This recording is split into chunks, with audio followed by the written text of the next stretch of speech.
There's a popular meme that's floating around on social media that's obviously attempting to tie into the Easter holiday. And the meme says, Judas had the best pastor, the best leader, the best teacher, the wisest something. I guess they forgot to fill that part in. The best friend, and he failed. The problem isn't the leadership or the church you go to. If your attitude doesn't change or your character transformed, you will always be the same. Now, Judas, of course, betrayed Jesus with a kiss, and then he died horribly. In conflicting accounts in the New Testament, Matthew 27 says he hanged himself. The book of Acts says that he fell headlong into a field and his body burst open and his bowels fell out. But back to the meme itself. We are apparently meant to see Judas as someone who studied under the greatest teacher, who was given the greatest example of goodness, the best opportunities, and who failed because he made bad choices, because he was a person of poor character. The lesson then is a twist on the old idiom, you can lead a horse to water. You know, all the greatest resources and opportunities aren't going to help you if you won't listen and learn and embrace the goodness in your own life. The problem is, this meme reveals that those enthusiastically sharing it apparently have no idea who Judas was or why.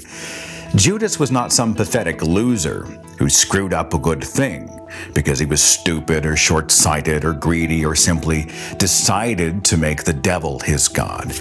If you hold to the scriptural account of Jesus' betrayal and crucifixion, Judas was predestined to do what he did. Judas was the linchpin of the entire salvation operation. It was Judas's kiss of betrayal that set into motion the arrest, the crucifixion, the resurrection of Jesus, the Savior.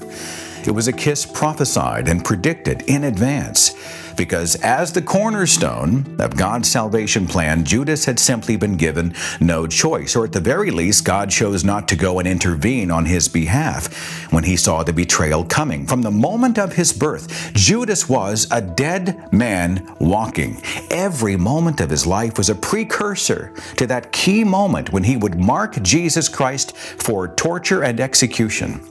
As such, if you're a Christian, you're stuck with a rather difficult reconciliation. The reconciliation between a good and loving God, a just God, and the God who would purposefully bring a human being into this world so that they could betray Jesus Christ, fulfill a dark destiny, and ultimately end up condemned, damned forever. The social media meme gets Judas totally wrong. Judas did not betray Jesus because he simply lacked character. Judas never had a shot. He betrayed Jesus because Yahweh determined it in advance. God needed this to happen. God set Judas up for failure. Judas's kiss was God's idea. And as Christians happily shout, "He is risen," on the Easter holiday, remember the resurrection story, as written in the Bible, was made possible because God designed Judas's traitorous heart in the first place, or at the very least made no attempt to change it. Judas was condemned the moment he was born. What kind of God would even require such a thing? That's a question that all of Christianity should be asking.